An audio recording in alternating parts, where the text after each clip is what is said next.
শালা এভাবে তাকাচ্ছে কেন? ভাড়া বেশি নেওয়ার ধান্দা করছে না তো? এখনই জানতে পারবো তুমি কি ভাবছো। হালাই তো পথ চেনে না, 1 মিনিট সামনে গেলেই বনপুর। কিন্তু হালাইরে আমি অন্য রাস্তাতে ঘুরাই নিয়ে আইসা 3 গুণ বেশি ভাড়া দিব, তখন বুঝবে। মামা, অন্য দিক দিয়ে ঘুরে ভাড়া বেশি নেবেন নেন, কিন্তু হালা বলে গালি দিচ্ছেন কেন? আমি আপনার গালি দিচ্ছি, এটা আপনি কেমনে জানলেন? আপনি জাদুকর নাকি? এই সকালবেলা আমি আজকে রিক্সা, আমি একটা লাশ নিয়েছিলাম, ওই লাশের আত্মা মনে এখন রিক্সা আছে। আমি আর রিক্সা চালাবো না। দাঁড়াও, তুমি মনে মনে কি ভাবছো এক্ষুনি জেনে নিচ্ছি। ছেলেটা বকাটে হলেও হ্যান্ডসাম আছে, কিন্তু একদম পাত্তা দেওয়া যাবে না, তাইলেই আমার ডিমান্ড কমে যাবে। যত বেশি ভাব তত বেশি ছেলেরা আকৃষ্ট হয়। ও আচ্ছা, এই ব্যাপার। দাঁড়াও, তোমার ভাব নেওয়া দেখাচ্ছি। আমার মন বলছে তুমি এটাই চাচ্ছিলে। তাই না?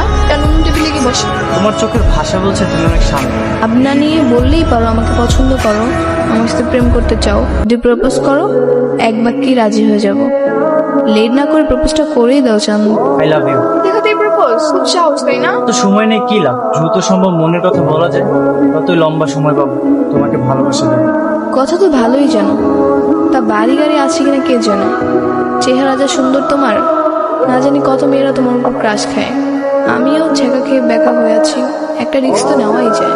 একা হয়ে আছো, তাড়াতাড়ি অ্যাকসেপ্ট করে নাও, সোজা হয়ে যাবা। বাঁকা হয়ে আছি মানে তোমার চেয়ারটা বাঁকা হয়ে আছে তো, তুমি সোজা হয়ে বসো, নাহলে পড়ে যাবে। তোমার সাহসিকতার জন্য রাজি হলাম, কথাটা দারুণ বলেছো। ছোট্ট জীবনে একটা সময় নিয়ে লাভ। বিকেলে পার্কে এসো, দুজনে মিলে গল্প করবো আর বাদাম। তুই ফকিনি নাকি?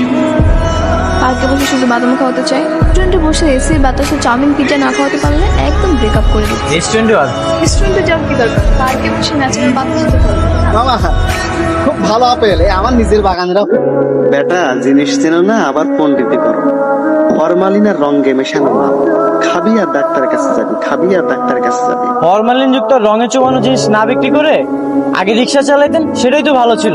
ওই হালার আত্মা মনে হয় এখন আমার পিছু ছড়ে নাই। এটা বিপদে পড়লাম। তুমি কানে সবসময় হেডফোন নিয়ে ঘুরো কেন? দেখি কি গান শুনো। শুনি না, এমনি ভাব নেই আর কি। আমার সামনে তো ভাব নিতে হবে না। তোমার ফ্যামিলিতে কে কে আছে বললা না তো? তো খুব সাধারণ ফ্যামিলি। আমার বাবার ঢাকায় 2টো বাড়ি আছে, একটা ধানমন্ডিতে আর একটা বনানীতে। আর একমাত্র ভাই আমার, সেও বিসিএস ক্যাডার। আমার বাবার 2টো বাড়ি, কথা সত্য, কিন্তু দুটোই ভাড়া বাড়ি। একটাই আমরা থাকি, আরেকটা আমার ভাইয়া থাকে। গাড়ি আছে, কিন্তু মোটর সাইকেল, ওটাও তো গাড়ি তাই না? আর ভাইয়ার বিসিএস মানে বাংলাদেশ কম্পিউটার সার্ভিস দোকানে জব। মিথ্যে তো বলিনি। আচ্ছা, তুমি আমাকে কতটা ভালোবাসো? বাসি একটু। কখনো ছেড়ে যাবে না তো? কখনো প্রতারণা না করো তাহলে যাবো না। তোমার আগের প্রেমটা কি খুব বেশি গভীর ছিল? না, তেমন গভীর ছিল না। তুমি একটু দাঁড়াও, আমি আসতেছি। যাও যাও, এবার গিয়ে শোনো আমি কি বলি। তোমাকে অনেক ভালোবাসি মিরাজ, কিন্তু সেদিন তোমাকে একটা সত্য কথা বলতে চেয়েও বলতে পারিনি। আমার সাথে না একটা জিন আছে, সে আমাকে বলে দিয়েছে তোমার কাছে একটা দুষ্টু সফটওয়্যার আছে, সেটা ডিলিট না করলে সে তোমাকে মেরে ফেলবে। আর আমাকে ছেড়ে পালিয়ে গেলে সেই দিনই তোমার ঘাড় মুটকে দিবে। কিন্তু এই কঠিন সত্য আমি তোমাকে কিভাবে বলবো? আমি তোমাকে অনেক ভালোবাসি মিরাজ, তোমাকে কখনোই ছেড়ে যাব না। হে আল্লাহ, তুমি আমাকে বাঁচাও, আমি এখনই অ্যাপ ডিলিট করে দিচ্ছি। আল্লাহ, জিনগুলো আমি অনেক ভয় পাই। তোমার, আমার আর ওনার জন্য।